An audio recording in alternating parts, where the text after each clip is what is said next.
Is it Kirstjen Nielsen? I mean, this is probably the last time I'm ever going to say her name, I guess, or Kirstjen. Kirstjen Nielsen. There's two things that, is it Nielsen? Nielsen, sorry. It's not important. Yeah, I mean, the real reason why you should know her name is because she's a horrible human being. And we have seen her testimony, multiple committees over the years, and there should be no reformation for people like this. This is it. Their careers have been locked in. She can find a job, obviously, in some corporate structure, but these people, they need to be held to account. There is no leaving the Trump administration and getting a clean pass. There is no, it was not my idea. I was literally just following orders. I mean, honestly. Seriously. Here she is, just to remember.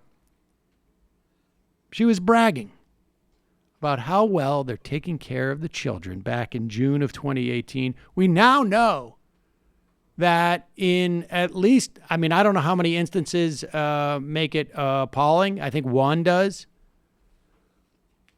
But in many instances, the so-called family separation, which, to be clear, is taking children from their parents. This is not, I'm separating two adults who can then pick up a phone and call or leave wherever they are and find each other. They're not separating families. They're taking children from their parents. And here she is bragging 2 years ago to, I guess, some sheriffs. This is the National Sheriff's Association saying, don't believe your, and again, this is before the stories of children dying in their custody, the stories of children being lost, children having no idea what was going on, all the stories of the way the children were reacting under intense stress because they've been kidnapped. Here she is bragging to the National Sheriff's Association that, relatively speaking, the way that we warehouse these children is pretty good. It is important to note that these minors are very well taken care of. Don't believe the press. They are very well taken care of. You know this, as many of you have detention facilities of your own. We operate according to some of the highest standards in the country. Pause it. Some of the highest standards in the country? And really, what are the standards that they're competing against? Other facilities that detain children, I guess? For-profit prisons? Start kicking in. Right. Go ahead. We operate according to some of the highest standards in the country. We provide food, medical, education, and all needs that the child requests.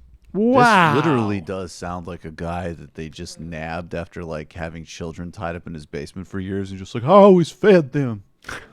That does not sound like morally different to me at all. You're supposed to feed and give medical care to children you've kidnapped. At the very least. That's the baseline. Yeah, what do you want to say? Like other people, like Steve was proposing that we starve them. You're also supposed to do that for animals in your care, for that matter. Here is Kirstjen Nielsen's former press secretary, David Lapin, talking on NPR. I can't imagine there's been much, that he got much pushback to his attempt to sort of, to make it seem like, well, she had no choice. Deep down, she's a good person.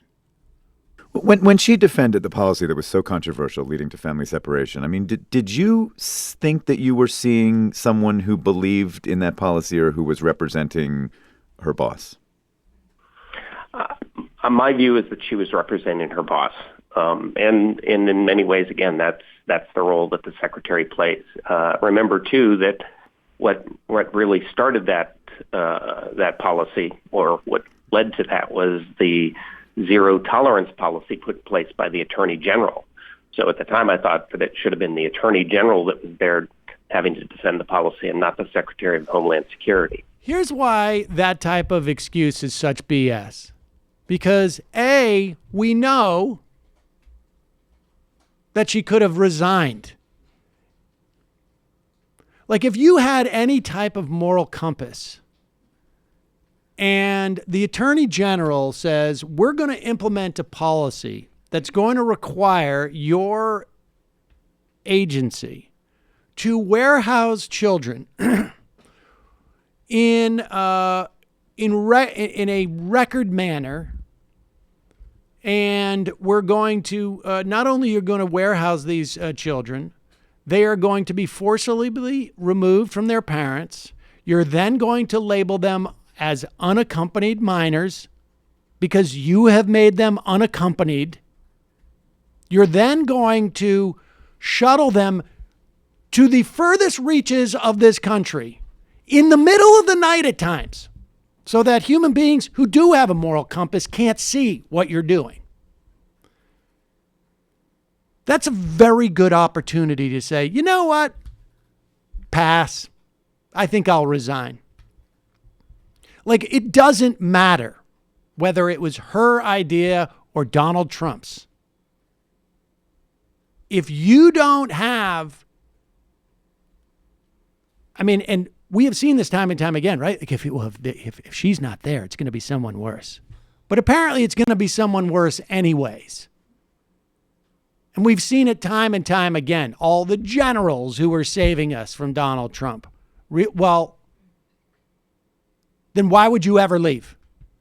Then why wouldn't you go public immediately the day after you're out, right? I mean, if you're being held hostage there, for the sake of the country, I can't quit, because if I quit, horrible things are going to happen. On day one, we should already be watching the multitude of interviews with Kirstjen Nielsen on every network talking about the horrors she saw and her screaming to the heavens like, I'm going to be the first witness at the impeachment trials. But we don't.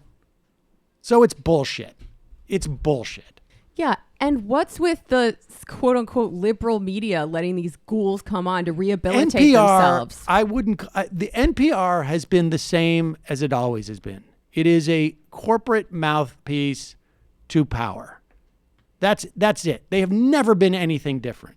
And that's why they go there. It's because they know they're not going to get challenged. Even less so. Well, if we go to Fox, of course we're not going to get challenged, but nobody's going to take us seriously. And if we go to any other network, frankly, we might get challenged. It's grotesque. She should be shunned in public. It's really disgusting to watch anybody who would in any way help with the reformation of these people. What sector do you think she's going to lobby for? My guess is, if I had to guess, she's going to be working for the private prison industry in some fashion or another, just because she's well versed. And you know why she's going to be doing it? Because she wants to make it better for the children. She doesn't lobby for it. Think of how bad it's going to be. I am so proud of the initiative that I started at the private prison industry when we now have organic milk for the kids. Well, Juice boxes. That's a stretch. We paired Good for the milk people too. Well, we paired with a major organic producer, and it's just wonderful. The kids you could just see the looks on their eyes. I know of at least 3 instances when a kid had a fever and we gave them medication for it. Oh, Thank you. Yeah, maybe a diversity program for the prison guards. We were able to have Coca-Cola sponsor many vending machines in the place. Now, of course, they don't have cash. Oh, now Matt's all of a sudden like, huh. Human rights.